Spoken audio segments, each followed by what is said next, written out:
मनोजवं मारुततुल्यवेगं जितेन्द्रियं बुद्धिमतां वरिष्ठं वातात्मजं वानरयूथमुख्यं श्रीरामदूतं शरणं प्रपद्ये। श्री हनुमते नमः। श्री भौमाय नमः। नमस्कार, स्वागत है आपका आचार्यवाणी में। मैं आचार्य विक्रमादित्य आपके साथ हूँ और आज का कार्यक्रम हमारा है मेष राशि वालों के लिए। मंगल का जो परिवर्तन का योग बन रहा है, मंगल अस्त होने जा रहे हैं, उसका प्रभाव क्या होगा आपके ऊपर। देखिए मेष राशि वालों, आपकी राशि के स्वामी है मंगल। आपके लग्न राशि जो है ना, मेष राशि है, एक नंबर आपकी जो राशि है वो विशेष तौर पर उसके स्वामी मंगल हैं। उसके साथ साथ अष्टम भाव के भी स्वामी मंगल हैं। तो आपके स्वयं के योग कारक विशेष तौर पे ग्रह जो है मंगल, वो आपका योग कारक हो जाता है। मंगल विशेष तौर पे जब मेष का स्वामी हो गया, लग्न का स्वामी हो जाता है, वो हमेशा शुभ ही हो जाता है आपके लिए। और सबसे प्रभावशाली ग्रह आपका जो है वही जब अस्त होने जा रहा है, और वो क्या कुछ प्रभाव उत्पन्न करेगा आपके लिए। अभी गोचर के दृष्टिकोण से यदि देखा जाए तो मंगल का जो विशेष तौर पे स्थान है, वो मंगल इस वक्त 3 अक्टूबर को तुला में चले जाएंगे, 17 नवंबर को वृश्चिक राशि में चले जाएंगे, 28 दिसंबर को धनु राशि में चले जाएंगे। लेकिन इन सब राशियों को पार करते हुए, ये सब जो ग्रहों को पार करते हुए, इन सब राशियों को पार करते हुए मंगल ये अस्त ही रहेंगे, अस्त यानी निस्तेज रहेंगे। तो ऐसे में मंगल जो विशेष तौर पर समझें करता क्या है। मंगल साहस का प्रतीक है। मंगल जनरल तौर पर सेनापति है, हिम्मत का प्रतीक है, पराक्रम का प्रतीक है। मंगल आपकी उत्तेजना का प्रतीक है, शक्ति का प्रतीक है। यदि मंगल ही कमज़ोर हो गया, अस्त हो गया, तो क्या होता है, ये सब चीज़ों में लैक होना शुरू हो जाता है। और एक पुरानी कहावत है, हिम्मत मर्दा मदद खुदा। भगवान भी तभी हेल्प करते हैं कि जब व्यक्ति खुद जाग जाए। मंगल एक बहुत शुभ ग्रह है। मंगल परम पवित्र ग्रह है और सामर्थ्य के मालिक है। मंगल आनंद के प्रतीक है। मंगल का अर्थ ही आनंद है। मंगल का अर्थ ही शुभ है।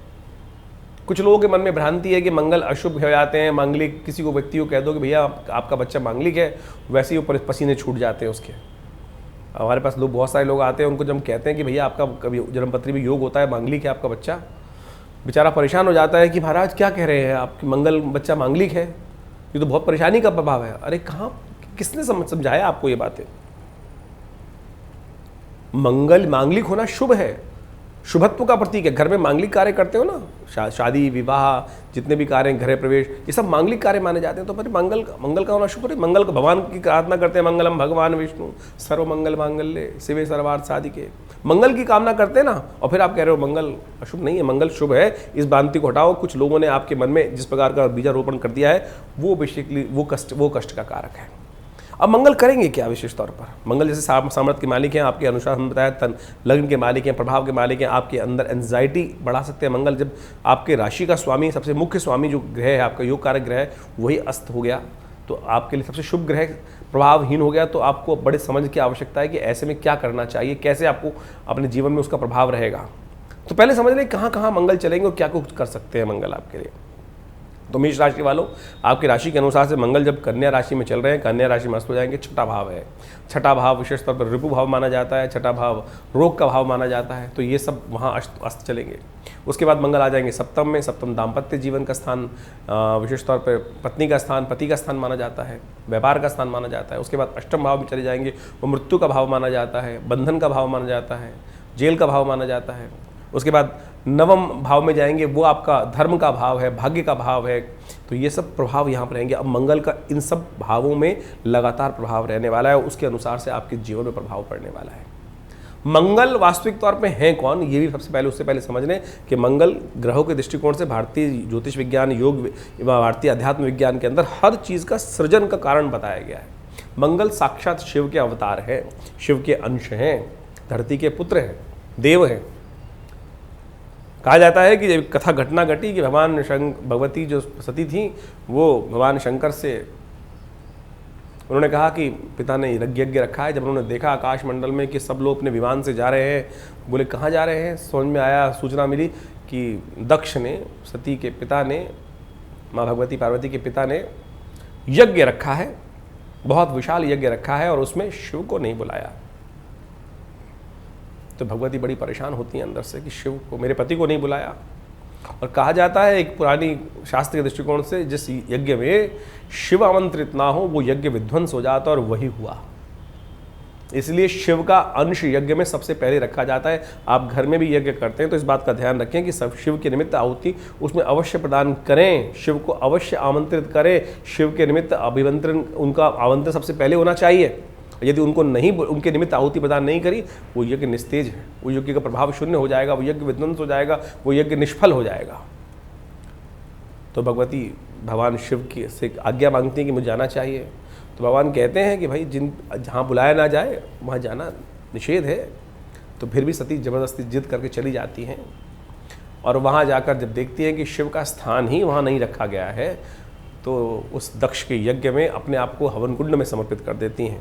जब शिव को ये पता चलता है, भगवान को पता चलता है, तो वो क्रोध में आकर वीरभद्र को उत्पन्न करते हैं। भगवान के शिव के पसीने से पृथ्वी पर पड़ता है, उससे वीरभद्र उत्पन्न होते हैं, और जाके यज्ञ को विध्वंस करने की जब आज्ञा होती है, तब वो विध्वंस कर देते हैं, उस यज्ञ को जाकर समाप्त कर देते हैं। उस यज्ञ को जाके दक्ष का सिर काट दिया जाता है, और फिर बकरे का सिर उनके सिर पे लगा दिया जाता है। बाद में जब वो उन्होंने विनय की जाती है वहाँ पर कि तो क्षमा करके उनके ऊपर, उसी से वो भगवान की आराधना करते हैं। ये है। और उसके बाद वीरभद्र को आकाश मंडल में मंगल के रूप में स्थित कर दिया जाता है। और आज भी जब मंगल और चतुर्थी का योग बन जाता है तो अंगारक चतुर्थी बनती है, तब वो मंगल का जन्म दिवस बन जाता है। मंगल अंगारक योग बनता है, जो अंगारक चतुर्थी बोला जाता है, उस दिन मंगल का जन्म दिवस होता है। तो कुछ लोग इस प्रकार से अनर्गल प्रयास कर रहे हैं, मंगल की कथा जानते नहीं है क्या है मंगल। तो कुछ लोग, अभी हमने टीवी पे देखा, बहुत सारे जगह पे देखा, मंगल को अंधा बता दिया है कि मंगल अंधे होने जा रहे हैं, अस्त होने जा रहे हैं भाई, अस्त। तो इस बात को समझें कि आप अनर्गल बहुत सारी बातें करते हैं लोग, उनसे बच के रहें। ज्योतिष विज्ञान का उनसे कोई सजन नहीं है। तो अब आपके लिए क्या रहेगा प्रभाव? 17 नवंबर तक ग्रह आपके सप्तम भाव में चलेगा, मंगल अस्त होकर, और वहाँ आपको अननेसेसरी क्लैश में फंसाएगा, झगड़ों में फंसाएगा, एंजाइटी करेगा। विशेष दूसरों के झगड़ों में आपको ज़बरदस्ती खींच, आपने किया कुछ नहीं होगा, लेकिन ज़बरदस्ती आपको परेशान किया जा सकता है।